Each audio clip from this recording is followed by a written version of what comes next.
Bien, amados hermanos, que el Señor les bendiga. Entonces, damos inicio así, entonces, a nuestro estudio, continuación a nuestro estudio, entonces, de sectas falsas. Y hoy lo hacemos con la llamada Iglesia Católica Apostólica Romana. ¿Ya? Vamos a ver eh, la doctrina, ya la historia, cómo, ¿verdad?, esta iglesia a través del tiempo se fue corrompiendo, ¿verdad?, asimilando costumbres paganas, ya introduciéndolas dentro de sus creencias, dentro de su fe. Así que le invito entonces que mantenga su material en mano, su Biblia, que vamos a estar entonces analizando algunos textos, ¿ya? Y hacerles recordar entonces que siempre aparte del material yo estoy agregando algunas cosas nuevas entonces al estudio para así poder enriquecer más la clase. Por lo tanto, van a haber algunas cosas que ustedes van a ver acá en el video, ¿ya? Que no la van a encontrar en el material. Por eso es importante ver los videos. Bien, vamos entonces a la introducción. Vamos a hablar un poco acerca de la historia, ¿ya? Página 21. La Iglesia Católica afirma que es la única y verdadera Iglesia de Cristo, alegando su existencia desde el inicio del cristianismo. Se considera la Iglesia que Jesucristo fundó y tiene en Pedro, uno de sus discípulos, su primer papa. ¿Ya? O sea, ellos afirman esto, ¿verdad? Que son la única iglesia verdadera. Es una tendencia, ¿verdad?, de la secta. Decir, ya, que son la única iglesia que salva, son la única iglesia verdadera, que tienen la mejor doctrina.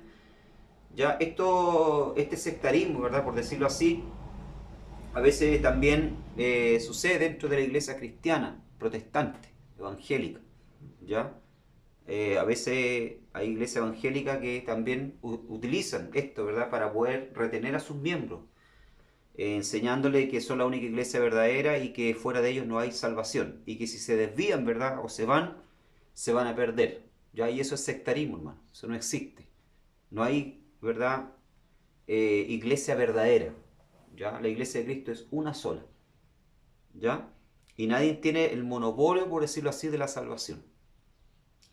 Origen: la Iglesia Católica da como fecha de su fundación el año 33 después de Cristo y dice que Jesucristo fue su fundador. Eso es cierto, dice, solo en el sentido de que toda denominación cristiana puede buscar su origen en la iglesia fundada por Cristo. ¿Ya? O sea, toda iglesia, ¿verdad?, puede decir, estoy hablando de iglesia ortodoxa, de doctrina correcta, ¿ya? Pueden decir, ¿verdad?, que su fundador fue Jesucristo, porque realmente fue él quien fundó la iglesia, ¿ya? En cuanto a su organización y a la doctrina, que la hacen tan diferente, dice, de la iglesia primitiva, es difícil, dice, fijar la fecha de su fundación. ¿Ya? O sea, en cuanto a la organización, ¿verdad?, y la doctrina de ello, ¿verdad?, es difícil, ¿verdad?, establecer una fecha. Se debe recordar que durante más de 1000 años la iglesia no era ni católica, ni romana, ni ortodoxa, ni griega, ni protestante, sino sencillamente cristiana. O sea, en su origen, ¿verdad?, la iglesia no tenía letrero, no tenía denominación, era simplemente, ¿verdad?, cristiana. La iglesia primitiva, ¿verdad?, la primera iglesia, hermano, era una iglesia simplemente, ¿verdad?, cristiana. ¿Ya? Durante ese milenio se desarrollaron ciertos elementos y tendencias que la dividieron. Estos fueron mayormente la degeneración doctrinal, moral, espiritual de la iglesia y la ambición de sus dirigentes. Entonces hubo esta separación, ¿verdad?, entre iglesia católica y protestante, porque durante un transcurso de 1000 años, ¿verdad?, surgieron, ¿verdad?, estos problemas, tanto de tendencia, ¿verdad?, o de desarrollo doctrinal, ¿ya?, y de degeneración doctrinal y moral de la propia iglesia. Recuento histórico. Después de Pentecostés, los cristianos se dedicaron a predicar el Evangelio hacia todo el mundo conocido, dice. Después de realizar un gran esfuerzo entre los judíos durante casi 10 años, las misiones cristianas asistidas por los que estuvieron presentes en el día de Pentecostés se dedicaron a evangelizar a los gentiles con gran ardor misionero. ¿Ya? O sea, recordemos que la iglesia en su origen, ¿verdad?, apostólica, era solamente judía. ¿Ya? Y ellos se quedaron durante un tiempo ahí, durante casi 10 años, ¿verdad?, en Jerusalén, sin propagar el Evangelio. Entonces, ¿qué es lo que tuvo que hacer Dios? Levantar, ¿verdad?, a Saulo de Tarso, levantar una persecución para que así entonces los cristianos de Jerusalén se esparciesen y comenzasen, ¿verdad?, la obra la labor misionera. ¿Ya? Fue así que nació, ¿verdad?, la iglesia en Samaria, que nació la iglesia en Antioquía, ¿ya? Y nacieron, ¿verdad?, entonces las misiones, ¿ya? Pero en su origen, ¿verdad?, en su comienzo, ¿verdad?, la iglesia era totalmente judía, ¿ya? Un ejemplo de esto se encuentra en la propia iglesia de Antioquía, que envió a Pablo y a Bernabé. Hasta entonces la iglesia era autónoma y no tenían ninguna forma de gobierno eclesiástico. Eran guiadas y orientadas por el Espíritu Santo, el Consolador prometido por Jesús. Respetaban las orientaciones de los apóstoles y no reconocían sobre ellas líder alguno que tuviese la incumbencia. ¿Ya? O sea, en el comienzo, ¿verdad?, de la iglesia no existía, en verdad, un gobierno eclesiástico.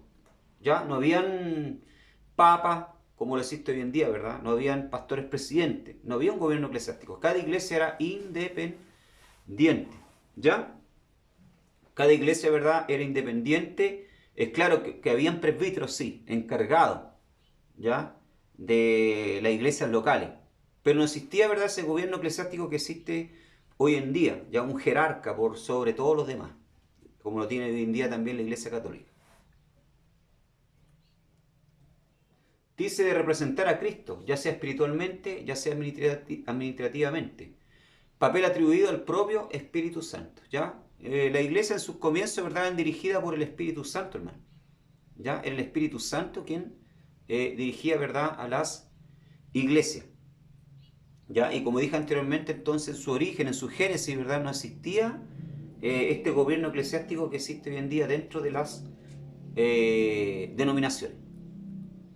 Dice, muchas persecuciones comenzaron en contra de los cristianos, comenzando con el emperador Nerón en el año 54 al 68 después de Cristo, hasta el año 311, cuando apareció el Edicto de Tolerancia, publicado por Galerio, emperador romano de Oriente, en el cual reconocía que era una insensatez de perseguir a los cristianos. Bueno, quienes hemos estudiado, ¿verdad?, la historia de la iglesia, sabemos que la historia de la iglesia está dividida en 7 periodos.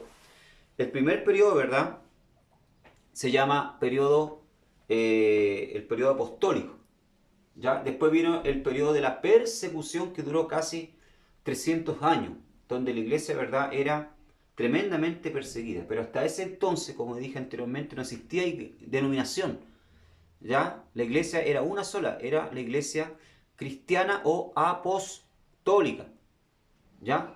Y comenzó entonces la persecución hasta el año, ¿verdad?, 311, donde hubo un edicto, ¿verdad?, de tolerancia publicado por Galerio, ¿ya? Pero entre comillas, porque en algunas, ¿verdad?, ciudades todavía se perseguía, ¿verdad?, a los cristianos, ¿ya? Pero hubo una cierta, ¿verdad?, tolerancia con el emperador Galerio, que se dio cuenta, ¿verdad?, que entre más se perseguía a los cristianos, más se multiplicaban, ¿ya? Muchos dieron la vida.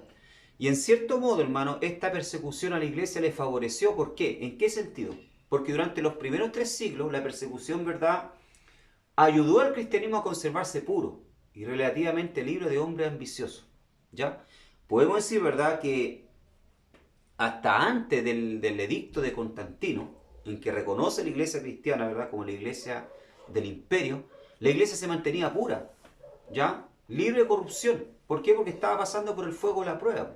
Y la gente corrupta, ¿verdad?, y la gente que se acercaba a la iglesia cristiana, ¿ya?, con otras intenciones de hacerse rico o adquirir algún puesto, ¿verdad?, algún lugar, no permanecía simplemente dentro de la iglesia, ¿verdad?, porque no encontraba lo que buscaba ahí.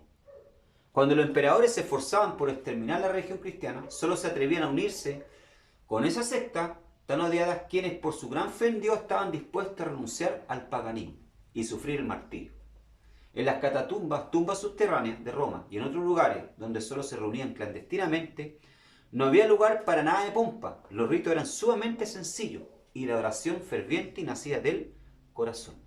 ¿Ya? O sea, les vuelvo a repetir lo que dije anteriormente, ¿verdad? Nadie se atrevía a unirse a los cristianos porque la iglesia la perseguía. No, ahí no habían ventaja económica, ¿verdad? No habían puestos de honra, ¿ya? Sino que simplemente permanecían dentro de la iglesia en esa época, ¿verdad?, quienes verdaderamente con corazón sincero querían servir a Dios.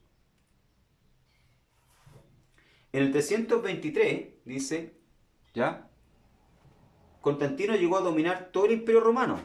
Una vez que el imperio occidente había caído, el emperador revolucionó la posición del cristianismo en todos los aspectos. Primero, declaró la igualdad de derechos de todas las religiones y después pasó a hacerle ofertas valiosas al cristianismo, construyéndole iglesias, sirviéndole impuestos y hasta sustentando sus clérigos. Aquí es donde podemos entonces colocar el inicio del catolicismo romano.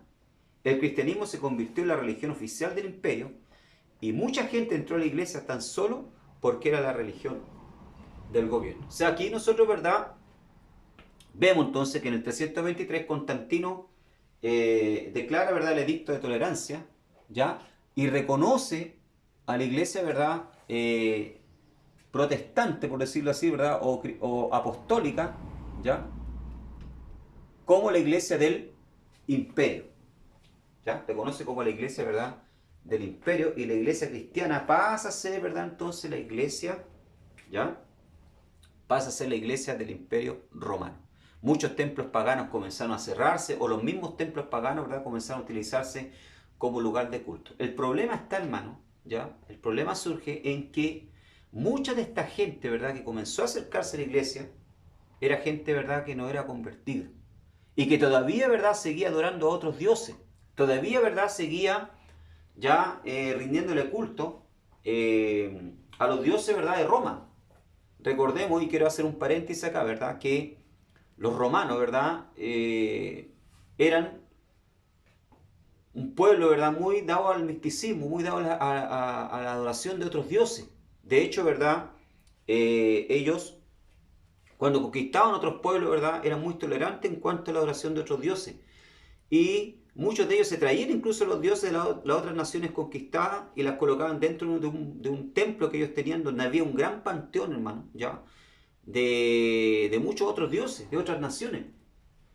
Por lo tanto, ¿verdad?, para ellos, cuando se declaró, ¿verdad?, este edicto de tolerancia, ¿ya?, y se oficializó, ¿verdad?, al cristianismo como la religión del imperio, para muchos de ellos, ¿verdad?, Jesús, ¿ya?, o Jehová, era un Dios más de los que ellos tenían, ¿ya? No había diferencia. Incluso comenzaron a asimilarlo, ¿verdad?, la adoración de Dios, ¿verdad?, y de Jesús con otros dioses paganos que ellos ya tenían, ¿ya? Por lo tanto, aquí nace, ¿verdad?, entonces, de la unión del Estado, ¿ya?, con la religión, comienza entonces la decadencia, ¿verdad?, del cristianismo. Y podemos decir que nace entonces la Iglesia Católica Apostólica Romana, ¿ya? La decadencia de la iglesia empezó cuando millares de personas fueron recibidas como miembros sin haberse convertido. Solo añadían a su fe los dioses paganos la adoración del Dios de los cristianos. Hombres ambiciosos y sin escrúpulos buscaban puestos en la iglesia para obtener influencia social y política o para disfrutar de los privilegios que el Estado proveía para el clero. Así los ritos, ceremonias y creencias del paganismo se infiltraban en la iglesia cristiana. Entonces, es lo que yo les decía anteriormente, ¿verdad? Aquí comienza la decadencia de la iglesia. El concilio de Nicea, celebrado en Asia Menor el 325 después de Cristo y presidido por Constantino, así como por los otros concilios que le sucedieron, estaban compuestos por todos los obispos, algunos de ellos nombrados por el propio emperador y otros que eran nombrados por los líderes religiosos de las diversas comunidades. Con el transcurso del tiempo, el obispo de Roma llegó a ejercer autoridad sobre los demás. Esto es lógico por el hecho de hallarse en la antigua capital del mundo. La palabra papa, nombre que le daba al pueblo romano, pasó a designar el nuevo oficio del obispo de Roma, ¿ya? Entonces comenzaron a celebrarse, ¿verdad?, concilios. ¿Qué es lo que eran los concilios, hermano? Eran reuniones, ¿verdad?, donde se juntaban todos los obispos de las diferentes iglesias, ¿ya?, o diócesis, ¿verdad?, para tomar ciertas determinaciones, ¿verdad?, doctrinales, ¿verdad?, o de costumbre de la iglesia. Ya en esta época, hermano, ya cuando Constantino, ¿verdad?, entonces establece a la religión cristiana como la religión del imperio, comenzaron a levantarse, ¿verdad?, lo que se llamaban los obispos. Como les dije anteriormente, habían sí presbíteros encargados de la iglesia, pero después se les pasó, ¿verdad?, a dar el nombre de obispo. E incluso se comenzó a utilizar el nombre de obispo, ¿verdad?, para aquellos hombres que estaban encargados no solamente de una iglesia, sino también, ¿verdad?, de un importante grupo de iglesias, ¿verdad?, establecidos en una ciudad, ¿ya? Se les comenzó a dar, ¿verdad?, entonces el nombre de obispo. Y el obispo, ¿verdad?, más importante, que comenzó a tomar más poder y más fuerza al pasar del tiempo, ¿verdad?, fue el obispo de Roma. ¿Por qué razón? Primero, porque era la antigua, ¿verdad?, capital del imperio. ¿Por qué digo antigua? Porque después con el tiempo Constantino trasladó, ¿verdad?, la capital del imperio a Constantinopla, actual Estambul, ¿ya? Y entonces ahí se armó, ¿verdad?, una pelea entre el obispo de Constantinopla y el obispo de Roma, por quién ejercía más autoridad y poder sobre las demás iglesias, sobre los demás obispos. Ya ahí, aquí vemos entonces que comienzan a hacer, ¿verdad?, lo que es por decirlo así, el clérigo, ¿verdad?, y la lucha de poderes, ¿ya? Lógicamente que la mayoría le daba el favor, ¿verdad?, al obispo de Roma. ¿Por qué razón? ¿Ya? Porque el obispo de Roma decía ser, ¿verdad?, el sucesor de Pedro acá en la tierra. ¿Ya? Que Pedro, cuando había vivido, ¿verdad?, había sido pastor de la iglesia de Roma y también, ¿verdad?, obispo de la iglesia de Roma. Por lo tanto, todos los demás obispos que se levantaban en Roma, ¿verdad?, eran sucesores directos de Pedro. Pero vamos a ver que esto no es así. ¿Ya? No hay prueba ni bíblica ni histórica de que Pedro haya sido alguna vez, ¿verdad?, pastor de la iglesia de Roma. Sí murió en Roma, sí, crucificado, ¿verdad?, bajo la mano de Nerón, como lo fue también el apóstol Pablo, pero nunca fue pastor de la iglesia de Roma. ¿Ya? Sí estuvo en Roma, pero no como pastor de la iglesia de Roma.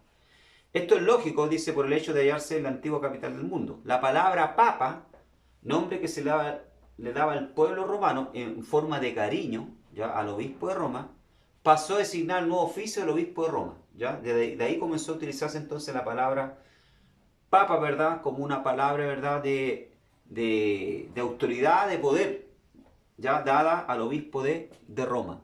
Autoridad y poder, digo, sobre los demás obispos. ¿Ya?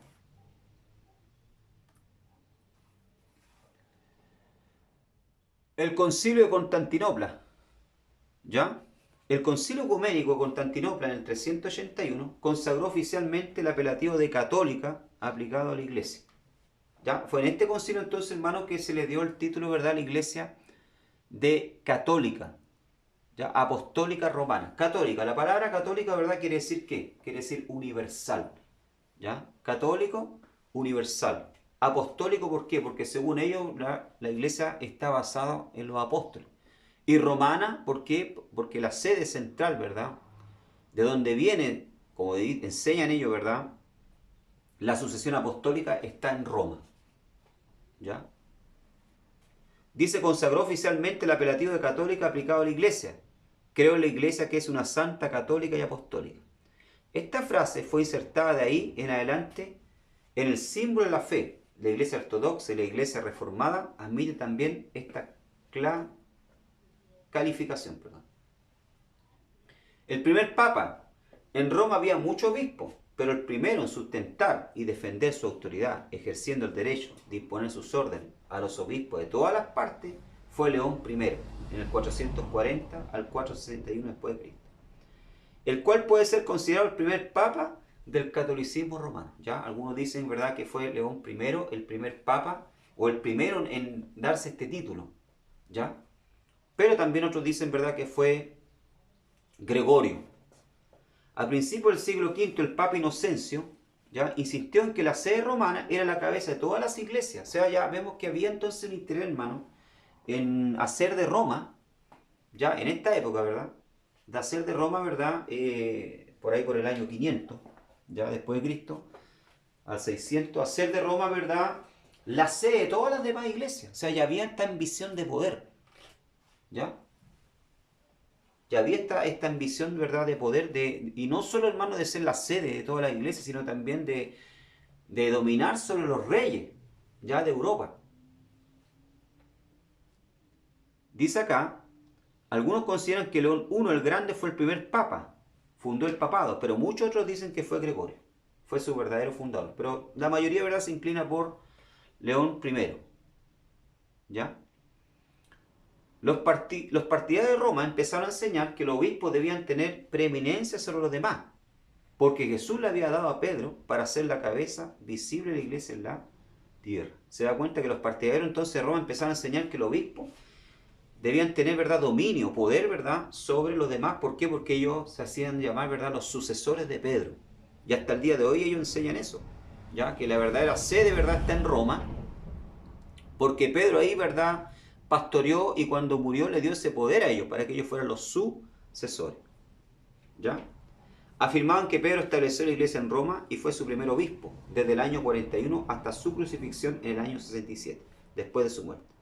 Tenía que ser cabeza de la iglesia universal y el siguiente obispo de Roma y así sucesivamente. Pero vemos que esto no es bíblico.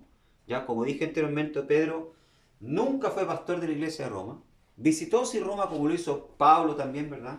Ya, pero nunca fue, ¿verdad?, ni obispo, ni se dio el título de papa, ni de obispo de Roma. Ya no encontramos en ninguna parte de la escritura, ni siquiera en los libros de los históricos de la iglesia, ¿verdad?, encontramos que Pedro se daba este título.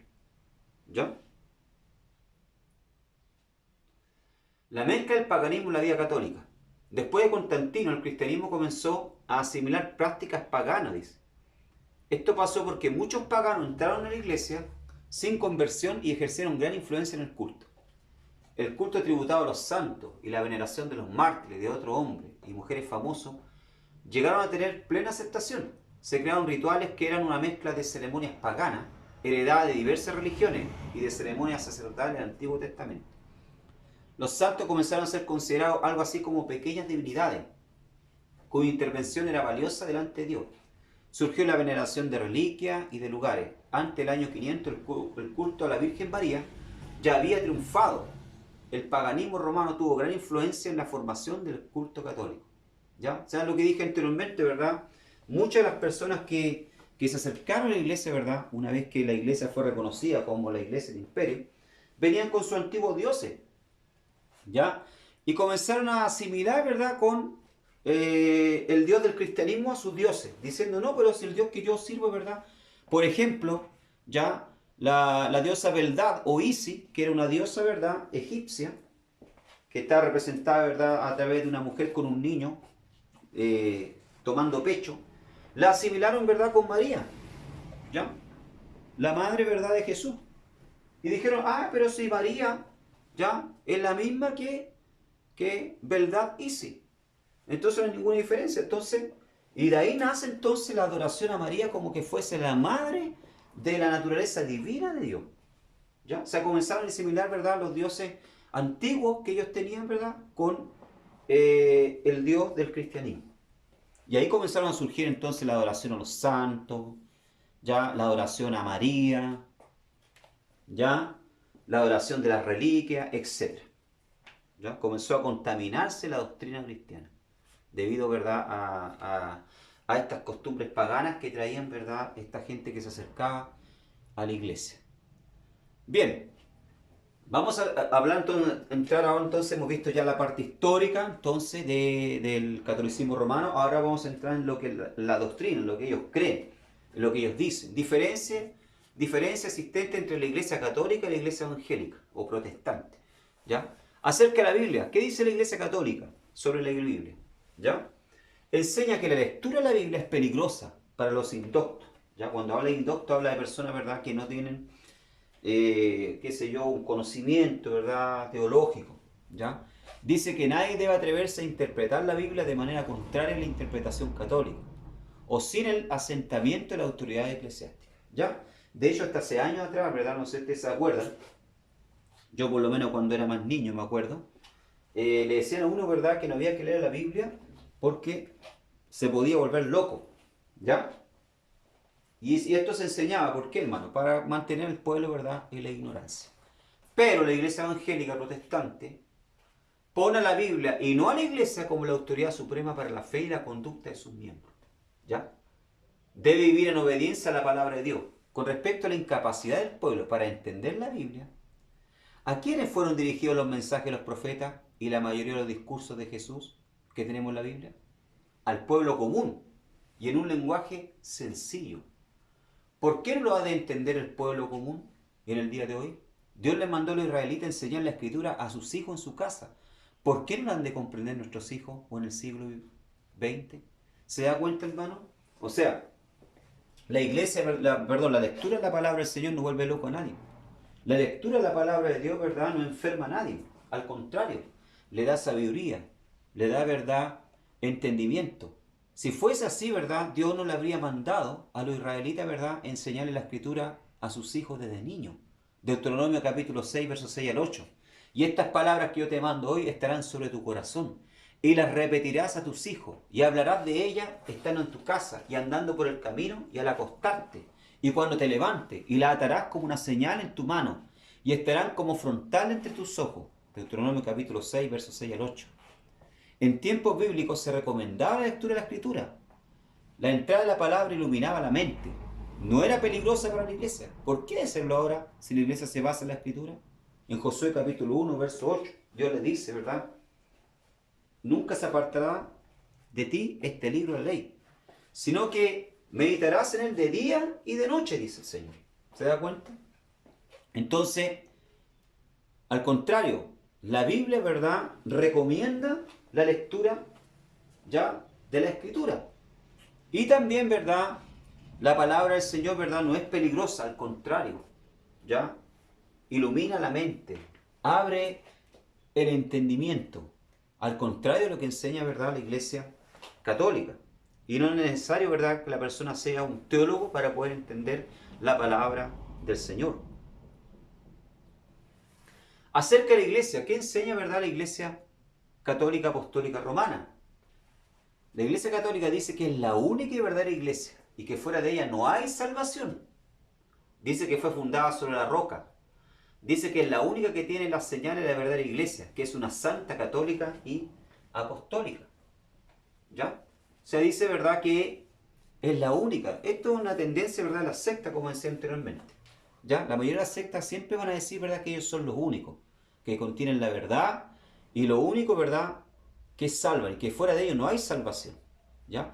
Pero aquí hay algo más grave. ¿Ya? Ellos enseñan, los católicos, que la iglesia fue fundada sobre Pedro, la roca, que la iglesia católica está fundada sobre Pedro.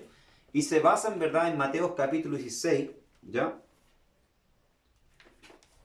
Mateo capítulo 16, versos 16 al 18. En una oportunidad, ¿verdad?, cuando Jesús le pregunta a sus discípulos, ¿qué pensaba la gente que era él? ¿Ya? Jesús le pregunta, ¿verdad? Dice, viniendo Jesús a la región de Cesarea de Filipo, preguntó a sus discípulos, diciendo, ¿quién dice los hombres que es el Hijo del Hombre? Ellos dijeron, uno Juan el Bautista, otro Elías, y otro Jeremías, o alguno de los profetas. Entonces les dijo, ¿y vosotros quién decís que soy yo? Aquí Jesús preguntándole, ¿verdad?, a sus discípulos. Respondiendo Simón Pedro dijo, tú eres el Cristo, el Hijo del Dios viviente. Entonces respondió Jesús, bienaventurado eres Simón, hijo de Jonás, porque no te lo reveló carne ni sangre, sino mi Padre que está en los cielos. Y yo también te digo que tú eres Pedro, y sobre esta roca edificaré mi iglesia, y las puertas del Hades no prevalecerán contra ella. Bueno, aquí los católicos, ¿verdad?, apostólicos romanos, se toman de esto, de la confesión, ¿verdad?, de Pedro, y de Jesús, ¿verdad?, que dice, tú eres Pedro y sobre esta roca. Ellos entienden, ¿verdad?, siendo una mala hermenéutica, ¿ya?, una mala interpretación, de que aquí Jesús está fundando su iglesia sobre la persona de Pedro. Pero si nosotros vamos a analizar el texto, hermano, haciendo una sana hermenéutica, vamos a ver que aquí hay un juego de palabras, ¿ya? El nombre de Pedro en griego es Petras, ¿ya? Es Petras, que quiere decir, ¿verdad?, piedra pequeña, ¿ya? Y no roca, como enseñan ellos, ¿ya? Jesús dice, ¿verdad?, tú eres Petras, y sobre esta piedra, ¿ya? Dice aquí, tú eres Petra, ¿ya? O sea, le dice a Pedro, tú eres una piedra, ¿verdad?, pequeña. En cambio, Petra es la palabra para peña, roca grande, ¿ya?, que Jesús utiliza para referirse a la confesión que hizo Pedro sobre su persona, ¿ya? Le dice, ¿verdad?, tú eres, ¿verdad?, Petras, una piedra pequeña, y sobre estas Petras, que quiere decir roca, edificaré mi iglesia. O sea, ¿qué está queriendo decir Jesús? Yo edifico mi iglesia sobre tu confesión, sobre la confesión que tú has hecho, que yo soy el Cristo, el Hijo del Dios viviente. ¿Ya? ¿Se da cuenta, hermano? Entonces, ¿por qué surge este error? Porque eso se hace una mala hermenéutica. ¿Ya? La Iglesia Católica Apostólica Romana entiende que Jesús está fundando, ¿verdad?, la iglesia sobre la persona de Pedro. Y Dios no puede fundar, ¿verdad?, y nunca fundó ya su iglesia sobre un hombre, porque el hombre es pecador, porque el hombre es débil, porque Pedro, ¿verdad?, cometió errores, en una oportunidad negó al maestro, ya, cuando fueron a arrestar al maestro, ¿verdad?, sacó la espada y le cortó, ¿verdad?, la oreja al siervo del sumo sacerdote. Entonces, ¿cómo iba a ser fundada, ¿verdad?, la iglesia sobre una persona de carne y hueso? La iglesia de Cristo, ¿verdad?, está fundamentada sobre la persona de Cristo, y esto lo hemos visto en estudios anteriores, lo hemos visto. Yo se lo he demostrado. La iglesia está fundamentada sobre la persona de Jesucristo. Cristo es el fundamento, Cristo es la roca. Cuando Jesús dice, ¿verdad?, acá en el versículo número 18 del capítulo 16 de Mateo, y yo también te digo que tú eres Pedro. Aquí está usando la palabra griega Petras, que quiere decir tú eres una roca, una piedra, perdón, pequeña.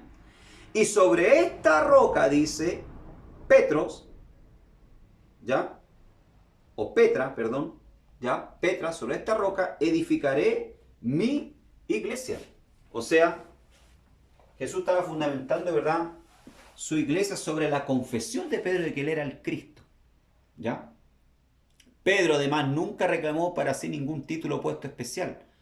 No se consideraba el jefe supremo de la iglesia, ni permitió, dice, ¿ya?, que la gente se postrara ante él. Hay unos textos ahí que ustedes pueden analizar. No profesó tener poder para perdonar los pecados, era enviado por otro a predicar, exhortaba en contra de una actitud autoritaria de parte de los pastores a su grey, recordándole que Cristo es el príncipe de los pastores, sumo pastor. Miren, esto es importante, 1 Pedro 5, 1 al 4. El Papa reclama para sí un título que Pedro nunca se atrevió a arrogarse a sí mismo. Por lo tanto, la iglesia no está fundamentada sobre Pedro, ni Pedro tampoco fue el primer obispo de Roma, ¿ya? Esto es una invención, una mentira, ¿ya?, que se inventó para poder tener, ¿verdad?, los papas de la época poder sobre las demás iglesias, ¿ya?, de Europa y del Oriente, ¿ya?, para poder ejercer dominio sobre los demás. Se inventó, ¿verdad?, esta falacia, esta mentira, porque Pedro nunca fue obispo de Roma, ¿ya?, ni la iglesia está fundamentada sobre él, ni ninguno de los demás, ¿verdad?, que surgieron fueron, ni son tampoco sucesores de Pedro, ¿ya? La Iglesia Católica ha modificado esta y otras doctrinas, dice. Por eso no se puede llamar apostólica, por el solo hecho de su antigüedad. Además de esto, creó y agregó muchas otras doctrinas y dogmas nuevos. Por ejemplo, creó el comienzo del papado, el del 380 al 600 después de Cristo, en estas fechas. La veneración, ¿verdad?, de reliquias, 400 después de Cristo. O sea, adoración de crucifijo, ¿verdad?, imágenes, etc. La doctrina del purgatorio en el 600 después de Cristo, ¿ya?, de que los hombres después que mueren van a un lugar a purificar los pecados. Un lugar, ¿verdad?, que queda paralelo al infierno. La canonización de los santos, 1000 después de Cristo. ¿Cuántos santos, hermanos, han sido canonizados después de muertos? Hombres que supuestamente, ¿verdad?, han realizado milagros, ya, como Sor Teresita de los Andes, ¿verdad?, la Madre de Calcuta, etc. El sacrificio de la misa, ya, 1100 después de Cristo, crearon esta doctrina diciendo, ¿verdad?, que en cada misa que se celebra se está sacrificando de nuevo a Cristo. La transubstanciación, 1215 después de Cristo, esta doctrina, ¿verdad?, que enseña que cada vez que se celebra, ¿verdad?, la misa, el cuerpo, ¿verdad?, la sangre, el vino se transforma en la sangre de Cristo y la hostia en el cuerpo de Cristo. Los 7 sacramentos, 1215 después de Cristo, ¿ya? Son 7 los sacramentos importantes que el católico tiene que cumplir para ser salvo, como, ¿verdad?, el bautismo, etc. 8. La confesión auricular, donde enseñan, ¿verdad?, que el católico, miembro de la iglesia, tiene que hacer confesión de sus pecados ante un sacerdote para ser perdonado. La venta de indulgencia, 1517, ¿ya?, donde se vendía, ¿verdad?, indulgencias para poder entrar al cielo. De hecho, muchos fueron a las cruzadas, a la guerra, ¿verdad?, porque el Papa le ofrecía indulgencia, ya, o sea, perdón absoluto de los pecados, ¿verdad?, para poder ir directo al cielo. La tradición, 1546 después de Cristo, que enseña, ¿verdad?, que la tradición está por encima incluso de la escritura, la tradición de la iglesia. A utilización de los libros apócrifos en la Biblia, 1547, libros que son deuterocanónicos o libros que no son reconocidos ya como inspirados, como el libro de Tobías, Primera de Macabeo, Segunda de Macabeo, ¿ya? Sabiduría de Salomón. Creo del Papa Pío IV, que introdujo nueva doctrina en 1560 después de Cristo. La Inmaculada Concepción de María, 1854 después de Cristo, que dice que María, ¿verdad?, fue ya engendrada sin pecado, fue concebida sin pecado, ya haciéndola una diosa. La infalibilidad del Papa, en 1870, o sea que el Papa es infalible, lo que él habla, ¿verdad?, es como la palabra de Dios.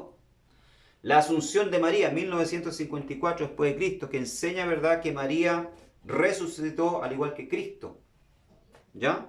Página 24. Entonces, todo esto, ¿verdad?, hemos visto, ¿verdad?, cómo la Iglesia Católica ha modificado esta y otras doctrinas. Por eso, ¿verdad?, no se le puede llamar, ¿verdad?, Iglesia Apostólica.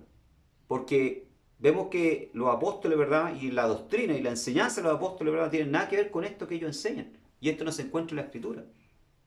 Como por ejemplo la doctrina del purgatorio de ellos. Ya no existe. Bien. La Iglesia Católica invoca y venera a los santos, situándolos como mediadores entre Dios y los hombres, dice. Nos tenemos la flagrante contradicción con la Biblia en la enseñanza de Cristo y de los apóstoles, ¿ya? O sea, la Iglesia Católica, ¿verdad?, invoca y venera a los santos, ¿ya? En la Biblia no habla, hermano, de santos ni de intermediarios. Supuestamente lo que enseña la Iglesia Católica, ¿verdad?, que los santos son intermediarios, ¿ya? Pero la Biblia no habla de intermediarios. El único, ¿verdad?, que está a favor de los hombres, intercediendo por los hombres, es Cristo, es la persona de Cristo. Según ellos, el santo patrón del pueblo toma el lugar de Dios para la gente en muchos lugares. ¿Ya? Tal enseñanza deshonra a Dios, haciéndolo menos compasivo, misericordioso, amoroso y comprensivo con los santos. La Biblia enseña todo lo contrario. Nos amó tanto que dio a su Hijo amado para salvarnos. ¿Por qué no ha de interesarse en nuestras necesidades y darnos todas las cosas? Ahí se dice Romanos capítulo 8, verso 32. El que no escatimone a su propio Hijo, hermano, ¿cómo nos va a dar todas las cosas? El más amoroso que cualquier padre o madre humano se compadece a sus hijos. Esta doctrina distancia al hombre de Dios, quien quiere un acercamiento por el camino abierto, por Cristo. El velo del templo se rasgó. Tenemos acceso directo al trono de la gracia. Orar a los santos, a los ángeles o a la Virgen es quitarle a Dios el honor que le pertenece. Si la persona consigue así lo que desea, tiende a agradecerlo a los santos y no a Dios. O sea, se vuelve, ¿verdad?, un idólatra. ¿Ya? Hermano, hay tantos santos. De hecho, acá en Chile es la costumbre, ¿verdad?, que cuando una persona es atropellada en la calle o muerta, ¿qué es lo que se hace? Va y se le hace una gruta, ¿verdad?, y le empiezan a prender velas. Y ya, ¿verdad?, lo colocan, ¿verdad?, como un intermediario, siendo que la Escritura no nos habla, ¿verdad?, de ningún intermediario. La única persona entre Dios y los hombres, ¿verdad?, que está para interceder por nosotros es Cristo, la persona de Cristo. ¿Ya? Pero la Iglesia Católica tiene, ¿verdad?, una amalgama, ¿verdad?, y un montón de santos. Enseña también la confesión auricular y obligatoria, hecha, ¿verdad?, al sacerdote.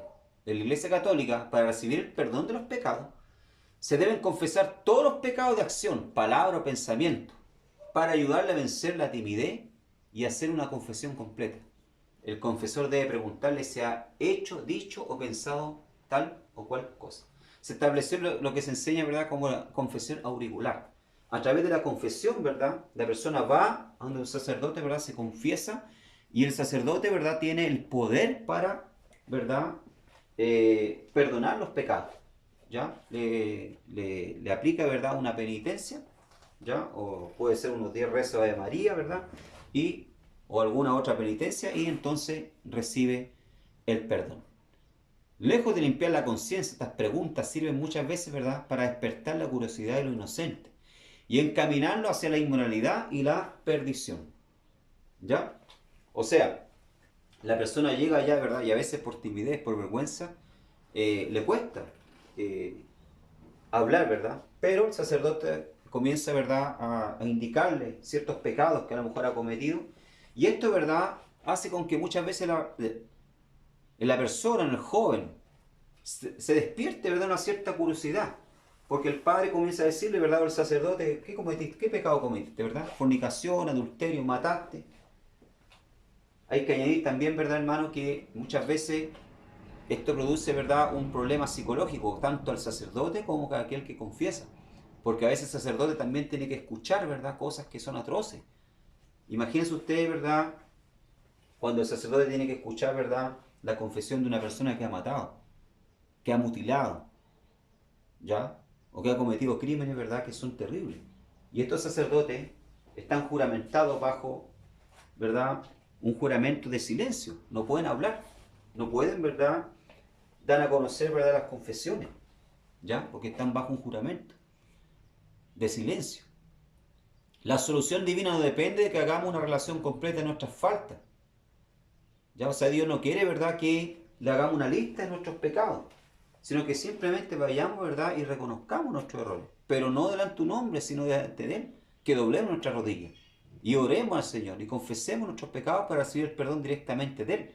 Porque ningún hombre, hermano, en la tierra tiene poder para perdonar pecados, a no ser Dios o su Hijo Jesucristo, ¿ya?, que murió por nosotros, por nuestros pecados. Por lo tanto, yo no tengo que ir a confesar mi pecado a alguien. Es claro que a veces puedo necesitar hablar con un pastor, ¿verdad?, para buscar una orientación o para que ore por mí. Pero el único que tiene poder para perdonar nuestros pecados es Dios. Lo vemos en Lucas capítulo 18, verso 13 al 14. Mas el publicano, estando lejos, no quería ni aún alzar los ojos al cielo, sino que se golpea el pecho diciendo: Dios sé propicio a mi pecador. Simplemente. Os digo que este descendió a su casa justificado antes que el otro, porque cualquiera que se enaltece será humillado, y el que se humilla será enaltecido. La Biblia dice que debemos confesar nuestras ofensas los unos a los otros y orar los unos por los otros. Pero esto no tiene nada que ver con el sistema que se sigue en la confesión auricular, ni el ambiente en medio del cual se desarrolla. Santiago 5:16. La Iglesia Católica también enseña acerca de la doctrina del purgatorio. La Iglesia Católica enseña que existe un lugar llamado purgatorio, paralelo al infierno, a donde van a parar las almas de la mayoría de los que parten de esta vida. Allí tienen que purgar la pena de vida por las manchas o pecados veniales que le haya quedado de esta vida terrena, antes de poder entrar en el cielo. ¿Ya? La oración de los parientes, de los amigos, así como las misas, le pueden ayudar a aliviar sus penas, dice, según ellos. ¿Ya? Pero vemos que en la Biblia no existe la palabra purgatorio. La Biblia no habla simplemente, ¿verdad?, del cielo y del infierno. Incluso Martín Lutero, el gran reformador, no creía en esto. Creo inútil, dice, orar por los muertos. Una respuesta a las corrientes que aseguran que la oración acelera el paso del purgatorio al cielo. ¿Ya? De hecho, hasta el día de hoy, ¿verdad?, se celebran misas para poder sacar a las personas del purgatorio. Pero esto es un engaño, hermano, una falacia. ¿Ya? En toda la Biblia no se encuentra ni un indicio de un lugar llamado purgatorio. La Biblia habla de un lugar del cielo y el infierno. No menciona ningún lugar intermedio a donde vaya el alma del difunto. Por lo tanto, esto es antibíblico. La sangre de Jesucristo es el único medio que Dios nos ha dado para limpiar nuestros pecados. Romanos 3:24 y Hebreos 9:22. Pero si andamos en la luz como Él está en la luz, tenemos comunión unos con otros. Y la sangre de Jesucristo, su Hijo, nos limpia todo pecado. 1 Juan 1:7. O sea, ¿qué quiere decir esto, hermano? ¿Ya? Quiere decir que yo no tengo por qué ir a purgar mis pecados a otro lugar. La sangre de Jesucristo es suficiente para limpiarme todo pecado. ¿Ya? Lo que existe es solamente el cielo y el infierno. Un lugar eterno, ¿verdad?, para estar al lado de Dios. El paraíso, ¿verdad?, y el infierno, ¿verdad?, donde la persona va a sufrir eternamente si no aceptó a Cristo como su Salvador. Pero no hay un lugar intermediario, ¿ya?, como el purgatorio. Las almas van o al cielo o al infierno. No quedan vagando, dando vueltas. Ya, como yo muchas veces también escucho de personas que dicen: hoy me visitó fulano que murió. Lo sentí en la casa, sentí sus pasos. No, hermano, no existe eso. No existe, ¿verdad?, eso. No existe el purgatorio tampoco. ¿Ya? Todas estas son creencias, ¿verdad?, pagana. El lugar de María, de la Virgen María, dentro del catolicismo romano. Se le ha asignado a la Virgen María un lugar intermedio entre los santos y Dios, como la principal entre los santos y la Madre de Dios. Se enseña que María es la Madre de Dios, Reina del cielo, abogada nuestra, nacida milagrosamente por la Inmaculada Concepción, siempre virgen sin mancha de pecado original, defensora nuestra ante su Hijo, esposa de Dios, mediadora de toda la gracia, corredentora de la humanidad y Madre de la Iglesia. Dice, ¿cómo pudiera María ser la Madre de Dios? Nuestro Señor Jesucristo es Dios hecho carne. La Virgen María, bienaventurada entre todas las mujeres, fue escogida por Dios como depositaria, ¿verdad?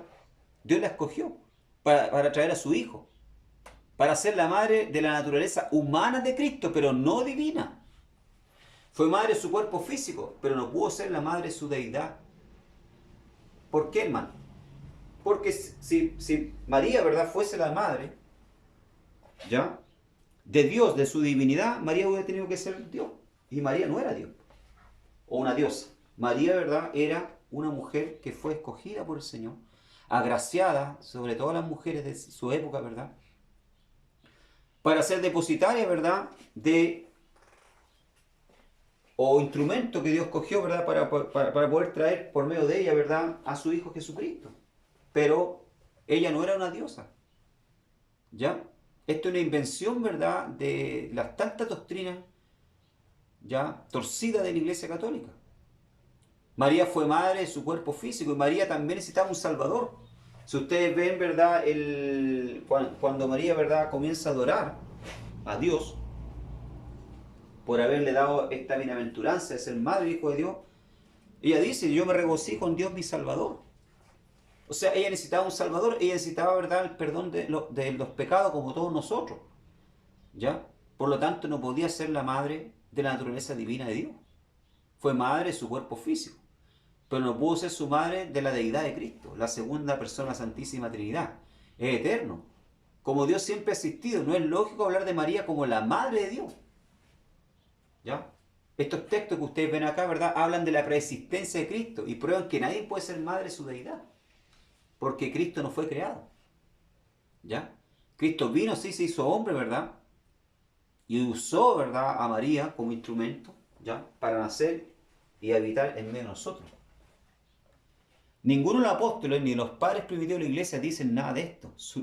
Surgieron estas enseñanzas de la amalgama de religiones que empezó bajo Constantino. Se inventaron para que María llegara a ser la reina del cielo. Y otra cosa, hermano, que después que María concibió, ¿verdad?, a Cristo, ¿ya?, y Cristo nació, ¿verdad?, María siguió teniendo su vida normal con José, que era su esposo. Y de esa relación surgieron los hermanos de Jesús, ¿ya?, que la Iglesia Católica enseña y dice, ¿ya?, que eran primos. No, hermano, la Biblia habla de hermanos. Y habla del primogénito de María, ¿verdad?, que era Jesús. ¿Y qué es lo que es un primogénito? Es un primero entre muchos hermanos. La Biblia habla de los hermanos y de las hermanas de Jesús. Por lo tanto, María, ¿verdad?, no fue siempre virgen, ¿ya? Tuvo hijos, tuvo una relación normal como todas las mujeres, ¿verdad?, con su esposo. Algunos de los grandes hombres de la iglesia, tales como Nestorio y Atanasio, ¿ya?, las combatieron vigorosamente, esta doctrina, pero las creencias persistieron como tradición de la iglesia. Por fin, en el año 1854, se aprobó como dogma oficial la doctrina de la Inmaculada. ¿Qué quiere decir esto? O sea, María concebida sin pecado, ¿ya? Concepción de María. Y en 1950 se promulgó como dogma la doctrina de la Asunción. ¿Qué quiere decir esto? Que María resucitó, o sea, le hicieron una diosa. Pero es antibíblico, no hay pruebas bíblicas, no hay fundamento bíblico para esto. Bien, aquí encontramos, ¿verdad?, los libros llamados apócrifos, ¿ya?, los llamados libros apócrifos que fueron introducidos dentro del canon católico, ¿ya?, pero que no son reconocidos como libros inspirados. ¿Cuál es la diferencia entre el canon, ¿verdad?, protestante y católico? Es esto, los libros apócrifos, ¿ya? Si usted analiza, ¿verdad?, los 66 libros de la Biblia, ¿verdad?, con los católicos son los mismos, pero ellos añadieron estos libros, ¿verdad?, que son los libros de Tobías, Judith, Baruch, Sabiduría, Eclesiástico, primera y segunda de Macabeo, ¿ya? Incluso los propios teólogos, ¿verdad?, católicos lo reconocen como deuterocanónicos, o sea, libros no inspirado, no reconocido. Y el propio pueblo judío, ¿verdad? Que fue quien autorizó y reconoció ya cuáles eran los libros que hacían parte del canon del Antiguo Testamento, reconocen que estos libros no son ya inspirados. De hecho, ellos mismos cuando cerraron el canon del Antiguo Testamento, dejaron muchos de estos libros, ¿verdad?, fuera del canon, como Primera y Segunda de Macabeo, que a pesar, ¿verdad?, de no ser libros reconocidos como libros inspirados, sí son reconocidos como libros históricos, ¿ya?, para el pueblo judío. ¿Por qué? Porque hablan del periodo de intestamentario entre el Antiguo y el Nuevo Testamento, donde hay 400 años de silencio, entre Mateo y Malaquía, ¿ya? Son reconocidos como libros, ¿verdad?, históricos, porque sí realmente sucedió, ¿ya? De hecho, ¿verdad?, varias de las fiestas que se celebran hoy en Israel, ¿verdad?, vienen de esa época, de los macabeos, ¿ya?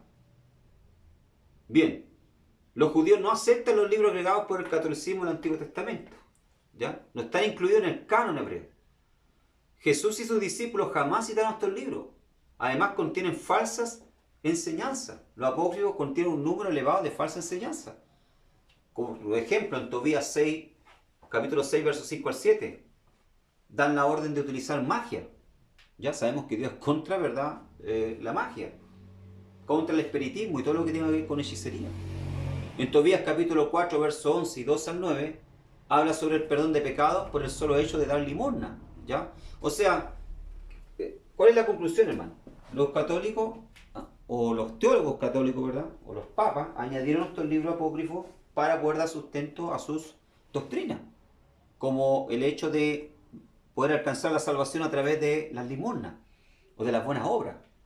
En 2 de Macabeos 12:43 enseñan a ofrecer dinero por los pecados de los muertos, ¿ya? Entonces, veo, ¿verdad?, que estos libros no son reconocidos, ¿verdad?, por la Iglesia protestante como libros, ¿verdad?, inspirados, ¿ya? Entonces, esa es la diferencia entre el canon, ¿verdad?, o la Biblia católica y la Biblia protestante, los libros apócrifos.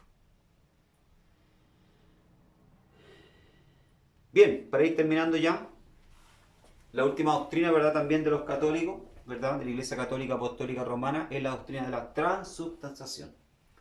Se enseña que en la misa se ofrece a Jesucristo a diario en los altares como sacrificios propiciatorios a Dios por los vivos y por los muertos. O sea, ¿qué enseñan ellos? Que en cada misa que se celebra se está sacrificando, ¿verdad?, a Cristo de nuevo, ¿ya? O sea, imagínense. O sea, en cada misa entonces Cristo está muriendo de nuevo, ¿ya? Pero ¿qué nos enseña en la Biblia? En Hebreos capítulo 9 y capítulo 10 dice que el sacrificio de Cristo fue realizado de una vez por todas. Él ya no vuelve a morir ni necesita morir. Él murió solamente una vez por los pecadores. Está en los cielos y no puede ser sacrificado cada día en miles de altares. En el año 1915 la Iglesia adoptó la idea de que el vino y el pan también se convertían en el cuerpo y la sangre de Cristo. O sea, en cada misa también, ¿verdad?, la hostia y el vino se transforman en la sangre y en el cuerpo de Cristo. Y esto también, ¿verdad?, no tiene fundamento bíblico, ¿ya? Pero cuando Jesús dijo, esto es mi cuerpo, su cuerpo físico estaba presente en medio de ellos. Es evidente que hablaba en lenguaje figurado, ya que no tenía dos cuerpos, uno en la mesa y el otro que todos lo veían. Su mensaje era, lo que es el pan para el cuerpo, lo soy yo para el alma. Hablaba en sí mismo en sentido figurado, cuando dijo, yo soy la puerta, yo soy la vid, yo soy la luz, yo soy el camino. O sea que hay que aplicar, hermano, la hermenéutica, ¿ya? La figura del lenguaje. Cuando Jesús dice, ¿verdad?, este es mi cuerpo y este es mi sangre, se está refiriendo a ¿qué? Se está refiriendo, ¿verdad?, en un sentido simbólico. No se puede, ¿verdad?, interpretar eso, ¿verdad?, en un sentido, si podemos decirlo así, ¿verdad?, literal, ¿ya? Sino que tiene que aplicarse, ¿verdad?, un sentido figurado. Por lo tanto, ¿verdad?, nosotros no podemos creer en la doctrina de la transubstanciación, que verdaderamente ese pan y ese vino se convierten verdaderamente, ¿verdad?, en el cuerpo y la sangre de Cristo, sino que lo vemos en un sentido, ¿verdad?, simbólico, figurado. Ni tampoco creemos, ¿verdad?, que en cada Santa Cena, ¿verdad?, que celebramos, estamos sacrificando no al Hijo de Dios, porque si no, entonces el sacrificio de Cristo es inútil, es ineficiente. ¿Para qué murió Jesús entonces en la cruz? Cristo murió una sola vez por nosotros, por los pecadores. Y su sacrificio, ¿verdad?, fue único, fue completo, no necesita más. ¿Ya? Por lo tanto, aquí, ¿verdad?, la Iglesia Católica una vez más se equivoca. Bien, para terminar, estamos seguros después de lo que hemos visto, en síntesis, de que el catolicismo romano es en realidad una descentralización del verdadero cristianismo, como este fue practicado por los apóstoles. Tiene una gran mezcla de doctrinas falsas y dogma humano, en lo que está ausente el verdadero espíritu de Cristo. Pedro nunca fue papa. Pablo, escribiéndole, ¿verdad?, a los romanos, saluda a todos sus amigos y cooperadores que estaban allí. Y no menciona en ninguna parte, ¿verdad?, a Pedro como apóstol o como obispo de Roma. Imagínense. Así pues, un buen número de las enseñanzas de la Iglesia Católica están arraigadas en historias incomprobables, tradiciones, mandamientos de hombres y dogmas carentes de fundamento. Necesitamos orar por ello y darles a conocer el mensaje del Evangelio.